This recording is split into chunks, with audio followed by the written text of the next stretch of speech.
ఇది కేవలం సమాచారంగా మాత్రమే భావించండి. వైద్య నిపుణులను సంప్రదించండి. పిల్లలలో కొంచెం డిప్రెసివ్ సింప్టమ్స్ ఉన్నాయి. దాన్ని వెంటనే అది కూడా 2 రకాలుగా ఉంటాయని విన్నాం. ఒకటి neurological circuits Yeah. The cognitive brain is not interpreting neural pathways సరిగ్గా లేకపోవడం. రెండోది అక్కడ పర్సనాలిటీ డిజార్డర్స్ ఫామ్ అవుతాయని చెప్పి వినికిడి.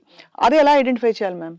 Yeah, so this is again very, very commonly seen. Usually at 10 years, 9, 10 years tarvata pillallo, we see more in females, okay, because their tendency to emotional, vulnerability, we see a lot. So దీంట్లో ఏంటంటే again, if I sit back and talk to the parents, talk to the child, there's always some family incident or some person in the family, or some friend. So you have to sit down and talk to the child. So it's all about your neurotransmitters, dopamine and serotonin, how they play. That is how the mood affects. So పిల్లలతో మనం every day ఒక 20 minutes sit down to them and talk. What is, if the child is not happy, the child is not interacting well, that is when you have to pick it up.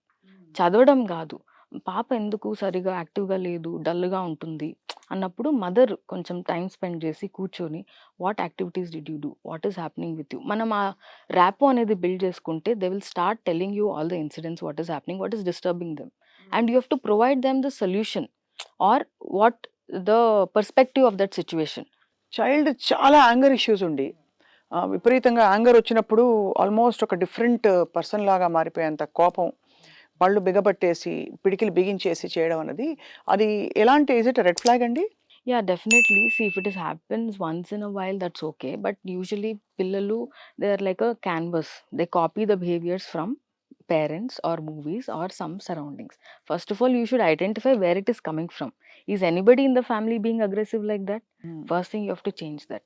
Next thing is always there will be some attention issues. అంటే తను అలా చేస్తే మనం వెళ్ళి respond అవుతున్నాం, మనం వెళ్ళి అంత అటెన్షన్ తనకి ఇస్తున్నాం, తను అప్పుడు ఏమైంది అని ప్రేమగా బుజ్జిగిస్తూ అప్పుడు మాట్లాడుతున్నామంటే probably she is doing it for some reason, attention. అంటే అటెన్షన్ డిప్రివేషన్ వల్ల వాళ్ళు ఇలా మ్యానిపులేట్ చేస్తున్నారు తెలియకుండానే. సో ఇలా చేస్తే గానీ మమ్మీ ఇప్పుడు నాతో బాగా ఉండదు, నన్ను బుజ్జగించదు, ఆర్ నేను అడిగింది ఇవ్వరు అనే ఒక సైకిల్ అనేది ఫామ్ అయిపోతే then they know when to show that way. ఎలాగైతే అబ్యూస్ సైకిల్ ఉంటుందో రివర్స్, యా, అది పేరెంట్స్ ని పిల్లలే దాదాపు అండ్ మ్యానిపులేట్ ఆల్సో యూ చేయడం. Have to see who is having this behaviour. Father ఏమైనా అలా చేస్తున్నారా, or some uncle is doing something, or some neighbour. We have to observe the pattern. ఇవి కూడా జెనెటిక్ గా వస్తాయి కదండి యాంగర్ ఇష్యూస్ పిల్లల్లో? But this emotional part is all with the nature and nurture, how we nurture the child. So the emotional content can be changed that way, but genetic less likely. Less likely, right.